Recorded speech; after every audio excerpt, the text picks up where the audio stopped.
What happened to Kelsey Grammer's sister, Karen? The year was 1975. A shadow fell across the life of a young man named Kelsey Grammer, a shadow cast by the brutal murder of his sister, Karen. This tragedy would forever alter the course of his life, a wound that time has not fully healed. Now, decades later, Kelsey Grammer is opening a painful chapter of his past. He's releasing a book, Karen, A Brother Remembers, a testament to the sister he lost and the enduring impact of her death.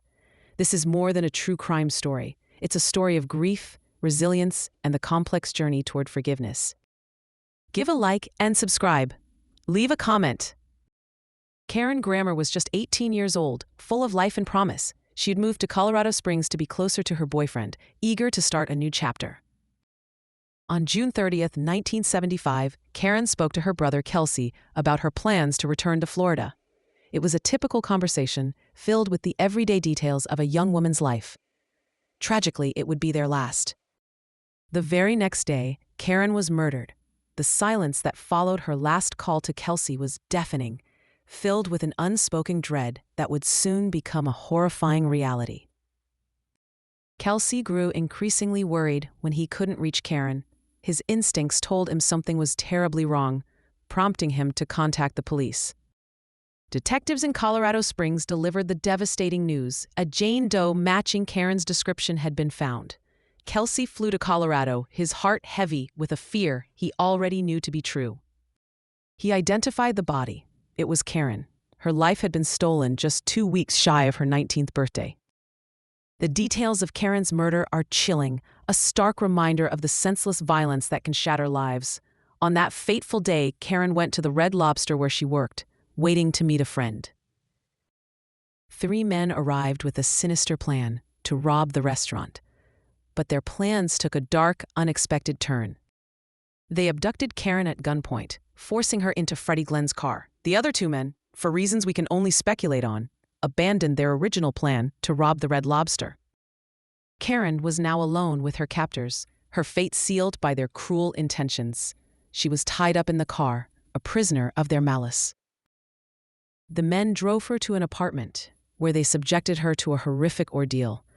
They took turns raping her, inflicting unimaginable pain and terror.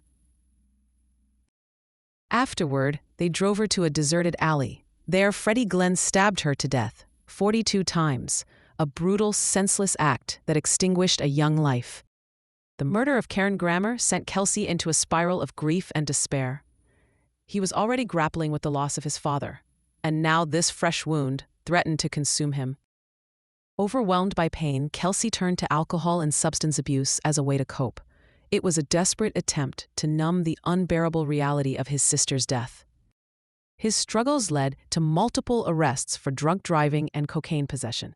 He was a young man lost in the darkness, desperately searching for a way out. Eventually, Kelsey sought help at the Betty Ford Center, beginning his long and difficult journey toward recovery. It was a turning point, a step toward healing and reclaiming his life. Despite his personal struggles, Kelsey continued to work, driven by an inner strength and a refusal to be defeated. He describes himself as someone who doesn't quit, a testament to his resilience in the face of unimaginable adversity. Freddie Glenn was ultimately convicted of Karen's murder, brought to justice for his heinous crime. Michael Corbett was also convicted as an accomplice, held accountable for his role in the tragedy. Glenn's depravity extended beyond Karen's murder. He was also convicted of murdering 2 other men in June 1975, Daniel Van Loan during a botched robbery and Winfred Profit during a drug deal. Glenn was initially sentenced to death, but his sentence was later commuted to life in prison, a small measure of justice for the lives he had taken. Glenn has been denied parole 4 times, a testament to the severity of his crimes and the enduring pain he has caused.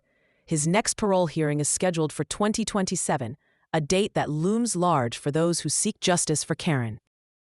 Michael Corbett died in prison in 2019, never tasting freedom again. The 3rd accomplice remains unknown, a lingering question mark in this tragic story. Kelsey Grammer acknowledges the need for forgiveness, a concept that is both complex and deeply personal. But forgiveness does not mean forgetting, nor does it mean excusing the inexcusable. he remains committed to ensuring that Freddie Glenn remains incarcerated, protecting society from a man capable of such brutality. He emphasizes the deliberate and malicious nature of the crime, a calculated cruelty that took Karen's life. Revisiting the details of the murder was not pleasant for Kelsey. It forced him to confront the pain and trauma he had carried for so long.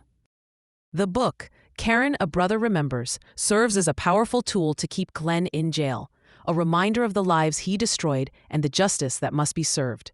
It is a testament to Karen's life and a plea for continued vigilance.